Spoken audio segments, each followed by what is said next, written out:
Oui, Cheikh Fall, le président des conducteurs moto Jakarta de la commune de Nioro Direct. tey commission bi ñëwoon fi pour enrôler moto Jakarta yi.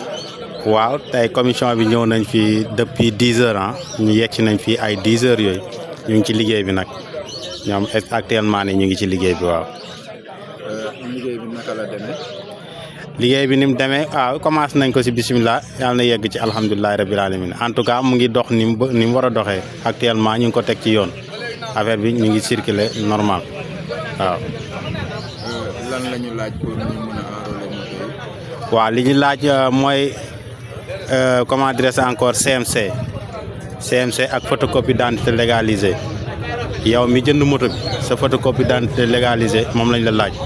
ki nga xam ne moo dédouané moto bi photocopie d'identité moom lañ la laaj parce que légalisé lañ waxoon mais actuellement comme original bi nekkul fi actuellement ni li ñuy laaj mooy photocopie d'identité moom ci boppam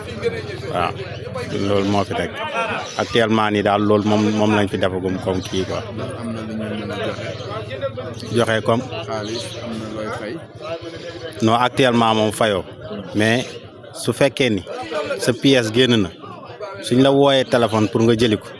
ci ngay yóbbaale sa xaalis 28000 waaw. mais ndax gars yi ñëw pour déposer am na jafe-jafe yu ciy am ñoom. waaw am na jafe-jafe y a plusieurs kii sax jafe-jafe sax comme niñ koy waxee parce que aussi kayit yi moom Nioro fii amul grossiste Nioro ku fi jënd moto Kaolack nga jëndee département bi sax laay wax et puis am na mélangement yi ci am ci papier. waaw comme exemple papier douane bi wane ne maanaam vélo bi jaar na douane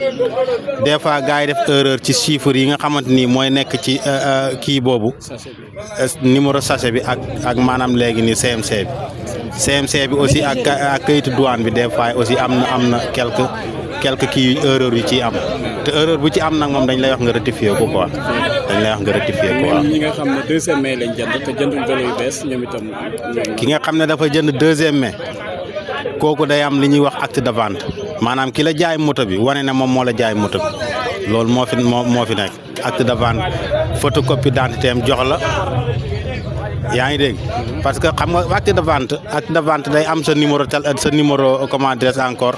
carte nationale d'identité ak sa tur ak sa sant wane ne man mii maa moomoon moto bi waaye jaay naa ko moo tax ki jënd deuxième mai moom foog mu présenter li ñuy wax acte de vente waaw moo ci nekk waaw. acte de vente boobu ndax dafay jar yóbbu ko ba police légalisé ko wala yéen ñaar koy xaatimee. waaw bu ngeen ko xaatimee ba pare da ngeen koy yóbbu maanaam léegi nii mairie ñu légaliser leen ko wala nga yóbbu ko ci IC bi mu légaliser la ko. journée bi dama koy rafetlu lool bien vrai que métti na parce que c'est des gens indécis yoo xam ne ni tey ay nit boo leen di expliquer tamit lépp lu jóge ci nguur dañ fi xaw a au moins naan non du dem parce que lii dañuy sol na nit ñi mais réew dafa war a am organisation réew bu amul organisation donc citoyen bi ci boppam du mën a nekk en sécurité te balaa muy nekk en sécurité dafa au moins mu am loo xam ne ni tey dañ ci moom lañ ko mën a reconnaître d'abord la première chose nga am sa carte d'identité deuxième chose aussi ni ngay génnee di dox nit ci biir nit ñi nga xam noo fay doxee waxatuma la nag nga tem ba tey jënd loo xam ne ni tey da nga koy war nga koy dawal mooy vélo mooy aussi moto boo xam ne ni aussi dafay jël essence wala gasoil wala oto loolu yëpp ci kaw route nga koy teg di daw ci route bi te route bi yoonu nguur la te nguur dafa ne la booy dew ci nguur pour ci yoon bi war nga am ay papiers yoo xam ne papiers yu baax parce que papiers yooyu moo tax aussi yow nga mën a am sécurité waxatuma la nag bu ñu demee ba ñaan léegi yow da ngay assurer sa moto assurance ñëpp xam nañu rôle bu muy joué ci biir réew mi ci wàllu transport ci wàllu santé ci wàllu lépp kon lii maanaam ngërëm la rek bi nga xamante ne tey moom lay gërëmee maanaam ñi nekk ci nguur gi bien vrai que métti na parce que li musul am ci Sénégal li Sénégal nekkee Sénégal ak léegi musul dégg ci biir Sénégal fu ñu naan moto bi dañ def il faut ñu maîtriser ko donc lu bees la donc lu nekkee lu bees te nit ñi aussi am ñu bëri ñoo xam ne ni tey bon vraiment pour nga mën leen convaincre dafay métti waaye nag du tere ñun ñu fi ñu buñ delloo dinañu wax gars yi dem leen ku ci am moto demal nga fexe sa moto am papier bu ko defee ëllëg